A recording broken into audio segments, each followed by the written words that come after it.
একজন সাধারণ মানুষ যখন দুবেলা তৃপ্তি সহকারে ভাত খেতে পারে আর তৃপ্তির ঢেকুর তুলে বলতে পারে যে আলহামদুলিল্লাহ ভালো আছি, আমার মনে হয় দেশের উন্নতি বা জাতির উন্নতি তখনই বোঝা যায়। আসসালামু আলাইকুম, welcome back to my another video. I hope আমার সকল আপু ভাইয়েরা আল্লাহর অশেষ রহমতে ভালো আছেন এবং সুস্থ আছেন। আজ থেকে 5-6 মাস আগেও মানুষের মুখের দিকে তাকালেই কেমন জানি মায়া লাগতো।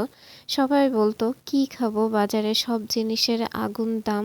এই কথাগুলো শুনলেও আমরা যারা প্রতিনিয়ত ভালো থাকি বা ভালো মন্দ খাই আমাদেরও কষ্ট লাগতো, কারণ অন্যের কষ্ট দেখে যে কষ্ট পায় না সে কখনোই মানুষের ভিতরে পড়ে না। এই যে বাজারগুলা দেখছেন, এখানে 160 টাকার বাজার। কেন জানি না মনটার ভিতরে অনেক অনেক শান্তি লাগলো বাজারগুলা দেখে, যে আলহামদুলিল্লাহ গত বছর শীতের সময় খুব কমই শীতের সবজি খেতে পারছিলাম, কারণ যে সবজিগুলা প্রতি বছরই 10 টাকা 5 টাকা কেজিতে পাওয়া যায়, তো সেই সবজিগুলো গত বছরে 40 টাকার নিচেই নামেনি।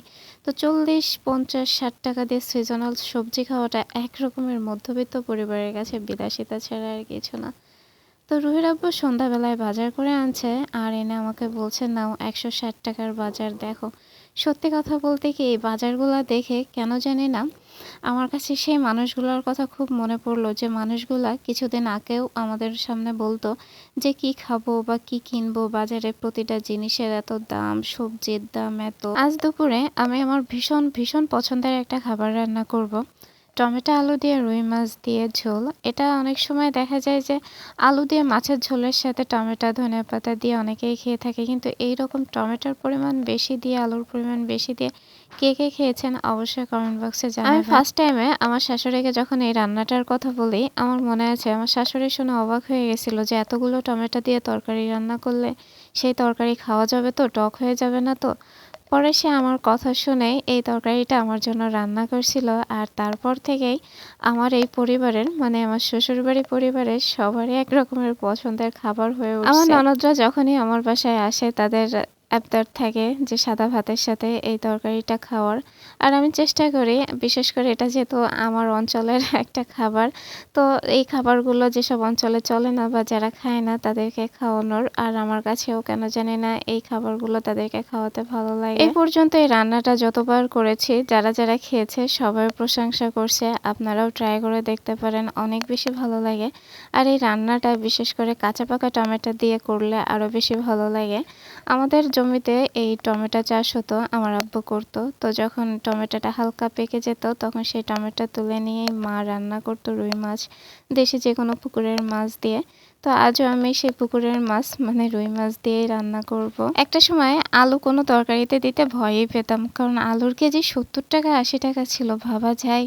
আর সেই 70 টাকা 80 টাকায় এখন 3 কেজির মতো আলু পাওয়া যায়। আলহামদুলিল্লাহ আলহামদুলিল্লাহ, আল্লাহর লাখ লাখ শুক্রিয়া, আল্লাহ আমাদেরকে এতটা ভালো রাখছে। একটা বিষয় চিন্তা করে দেখেন, মাছ মাংসের ভুগি কিন্তু সবাই না, কেউ কেউ শুধুমাত্র একটু গরম ভাত একটু তরকারি দিয়েও পেট ভরে ভাত খাওয়ার জন্য অপেক্ষা করে দুবেলা। আর শীতকালীন সবজিগুলো এত মজার হয়, এই সবজিগুলো কিন্তু মাছ ছাড়াও খাওয়া যায়। এখন বাইরের সে রিক্সা চালক, ভ্যান চালক বা দিনমজুর যার কাছে যে শুনেন না কেন যে ভাই কেমন আছেন, দেখবেন কেউ বলবে না খারাপ আছি, কারণ তারা মাছ না পাক সবজি দিয়ে পেট ভরে দুবেলা ভাত খেতে পারছে, এটাই তাদের কাছে কিন্তু অনেক শান্তির একটা ব্যাপার। মনের প্রশান্তি থেকে অনেকগুলো কথা বলে ফেললাম, কারণ আমি সবসময় মনে করি আত্মকেন্দ্রিক ভালো থাকাটা কখনোই ভালো থাকা না, সবাইকে নিয়ে ভালো থাকার নামই হচ্ছে সত্যিকারের ভালো থাকা। আমি সবসময় যে কোনো সবজি রান্নার ক্ষেত্রে পেঁয়াজ, রসুন, কাঁচা মরিচ একসাথে ব্লেন্ড করে নেই রান্নার আগে, কারণ ফ্রোজেন মশলা খুব কমই ব্যবহার করি।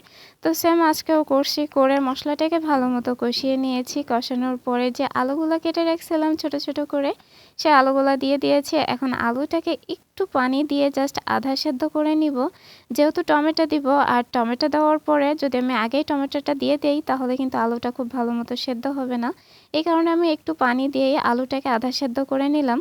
দেন আমি এই যে কেটে রাখা টমেটোগুলো দিয়ে দিলাম।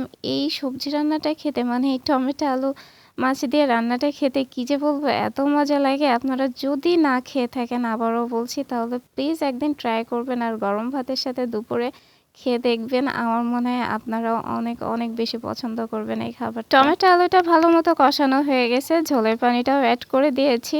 এখন হচ্ছে ঢাকনা দিয়ে ঢেকে রেখে দিব।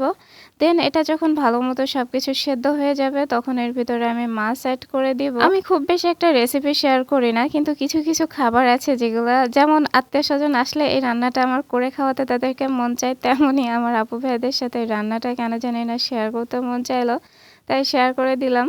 যাই হোক, এখন মাছগুলা দিয়ে দিচ্ছে। এই রান্নাটা কিন্তু আপনারা যে কোনো মাছ দিয়েই করতে পারেন, এমন না যে রুই মাছ দিয়েই করতে হবে।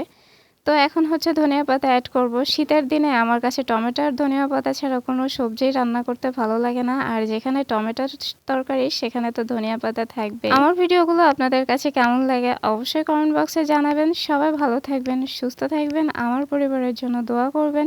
ইনশাল্লাহ দেখা হবে নেক্সট ভিডিওতে। আল্লাহ হাফেজ।